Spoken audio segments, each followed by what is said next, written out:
Hello po, dear Lodi. Itago niyo na lang ako sa pangalan na Astro. Isa ninyo ako sa mga fans since 2004 mula Strange Brew Contrabando WOTL. Ano yung WOTL? Word of The Lord. Super Crush, Ate Angel and Ate Angelu. Ate Angel, Ate Angelu. Dahil si Angelo, ate. Kantahin ka ba? Lodi sa inyo mga titos, Yang Stanas, Sir Lourdes, Direk R.A., Direk June, and Sir Ramon, and R.I.P. Sir Tado. Thankful ako sa pagbasa nitong sulat. Yan, nagsimula ang aking MMK noong 2017 na may isang babae na nakatabi ako sa jeep habang papunta ng review center para sa nalalapit naming board exam. Hiyang-hiya ako nang iabot ko ang 5 pesos sa kanyang palad. Teka lang, kung makaate ka, 5 pesos ang pamasahe. Minimum ngayon magkano? Kaya nga. 9? 9 na ba? Hindi ba mahigit pa? Wala ko. 9? How much is pamasahe? Dahil pinaloob naman niya na, di ba mahigit pa? Oh. Alam Mahigit niya. pa. Alam niya ang idea ng minimum pamasahe. How much na pamasahe ba? Mahigit na, no? 5 lang ba? Halos tipo ko ang mga katulad niya. Boyish na nakasalamin, na slim. Maraming kakagusto sa mga boyish, no? Pagka mga high school ka, ganun mga trip ng mga boys. Doing boy stuff, no? Tapos DJ Angel, magnet ng ganyan. Lumipas ang ilang buwan, nakita ko uli siya na ina-apply sa work.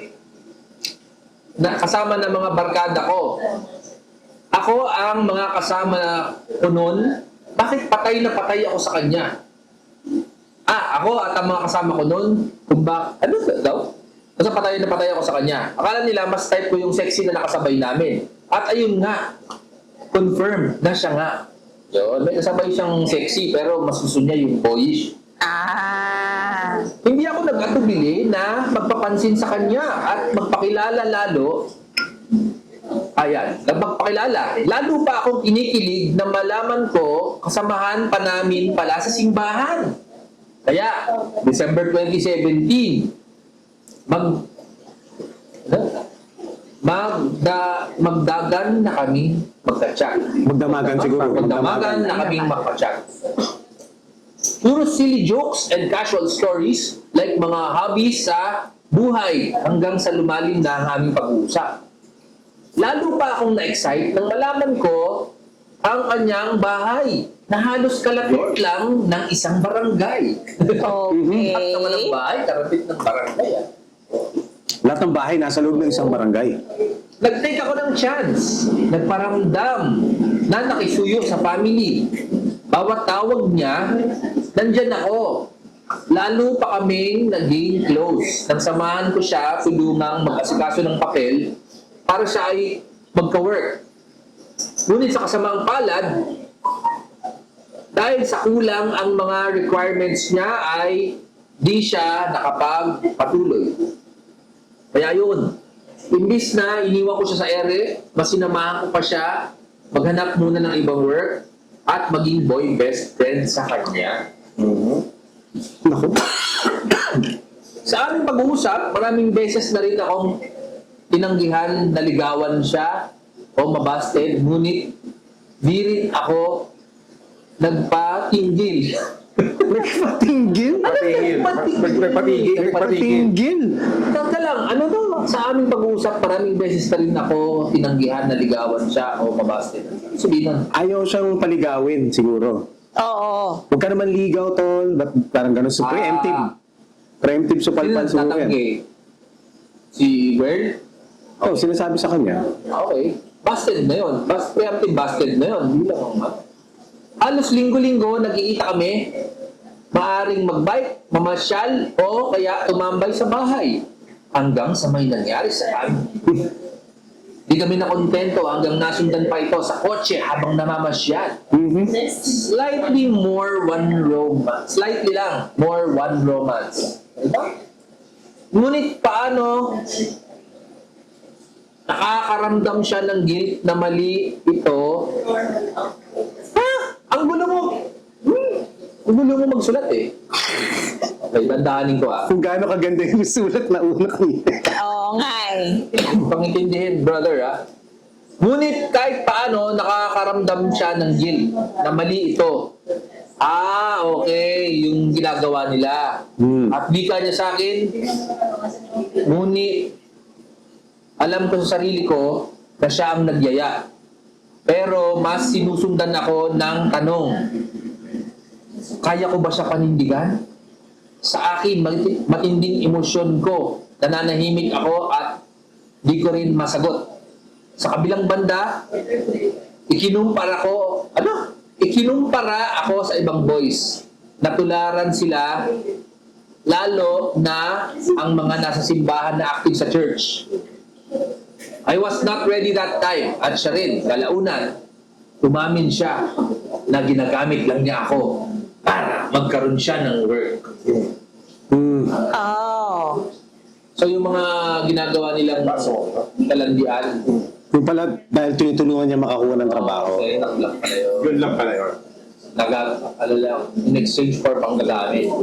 Umabot ng 6 months ang aming pag-uusap, pero after 7 years, 7 years. maraming beses akong minumulto ng kanyang alaala. Alam ko na kahit ilang beses kaming magkita sa seminar, simbahan, sa mall, at sa park, etc., common friends, may halong ilang. Kahit na binigyan ako ng chance na bumalik ng 2022, mas pinili ko na mapalayo upang magkaroon na kami ng magandang buhay. Still single pa rin. Alam ko, mahal ko siya. May mali rin ako, lalo na sa pagiging kiss and tell ko sa mga friends ko sa nangyari. This time, happy na ako na napaka-busy sa life at nais kong gumala. Sana may Viva Max din akong makilala. Ha? Viva Max? Makilala siyang Viva Max? Ano yung sabihin niya? May makikilala siyang parang Viva Max na Na star. Oo. parang hindi ko naiintindihan yung Magulo ang kwento to si someone eh. Viva Max star. Di ba mga sexy star yun? Sexy.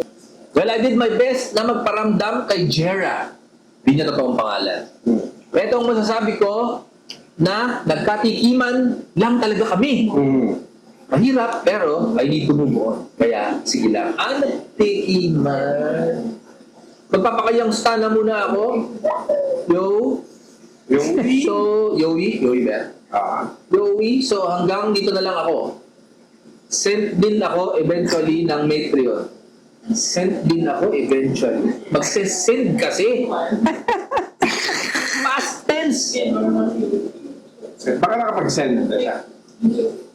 Eventually. Eventually, oo nga eh. Parang, Wish more shows pa sa production nyo. God bless. Thank you, Mark.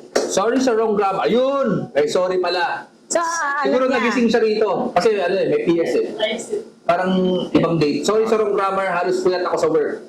More power. Salamat. Pwede naman niya i-correct, di ba? Siguro na-send ba niya intense siya yung Okay. Kaya mo na yung star na nga. Sige na nga. Yan eh, halos puyat ako sa work. Meron bang halos puyat? Di ba may puyat lang tsaka hindi puyat? Ba full puyat or not puyat? Parang walang mid puyat. Meron bang mid puyat? Kung medyo Pagka na nagising puyat. siya ng alas 4. Ano lang, puyat, pare ko kasi. Excuse lang yan. Kahit puyat ka, yung grammar mo Oo. parehas pa rin. Yan na. Lumalabas ako. Yari kayo kay Tita A. So, yari kayo. Sa pag si DJ Tado nandito, sabihin, illiterate ka. Tama. Ayun, sir, anong gagawin natin dito? Namomol mo, Viva Max mo, pero mahal mo, tapos nagamit ka lang pala. Ano na reklamo mo ngayon? Mahal mo ba? Mahal ba niya? Naisip niya lagi. Natikman naman yan. Kaya nga, baka namimiss lang niya yung tikim. Di ba? Oo. Nagkwento lang. Kasama naman sa pag-ibig. Kasama ba yan? Hindi kasi naging sila. Ika nga ni Ginoong R.A. Rivera, di ba? Mali siya muna. Kasi simula sa ano yung Tunay na pag-ibig. Simula sa mali siya. tunay na pag-ibig ay simula sa mali. Ang pag-ibig ba, ano lang, emotion lang? Hindi pa pwede physical lang? Pag-ibig din yun eh. Physical lang. Pwede mag-umpisa. Pero ang finish doon, ang fairy tale ending doon. Gusto, magkaiba kasi yung Emotional. gusto eh. Emotional. Sa pag-ibig eh. Hindi Wala pong tipong physical love. Physikalan lang.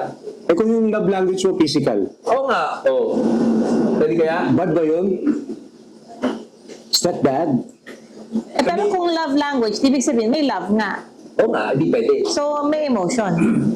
May emotion, tapos in-express mo siya through physical. Okay, yun, pwede yun, di ba? Diba? Parang hindi mo siya hino-holding hands, hindi mo siya inuuya ng pagkain, lagi mo lang siya minumomol. O, ganon. Wala nang tanungan na kumain ka na ba? Wala nang ganon. Maganda yun, nalinawin na lang na gano'n, ano? Pagpupampyangan lang tayo. Fubo Kopya. ang Pero tawag doon. nagmamahalan tayo. Yun yung love language natin, Maria. Okay ba? Oo, walang, ang physical, physikalan lang ang love language na pwedeng Sabihin, hindi gamitin. ako malambing Hindi ako mapagbigay ng Walang cuddle pagkatapos, walang date, walang I love youhan, bem lang. perfect. Yung ganun, di ba? Oo. You're my kind of guy. Kasi hindi ako ayoko. Nadidiri ako dyan sa romance. Kaya, cheesy. Cheesy, Valentine's. Huwag na tayo mag-flowers, huwag na tayo mag-chocolate, diretso tayo, check-in. Di ba? Yun na agad. Correct sana.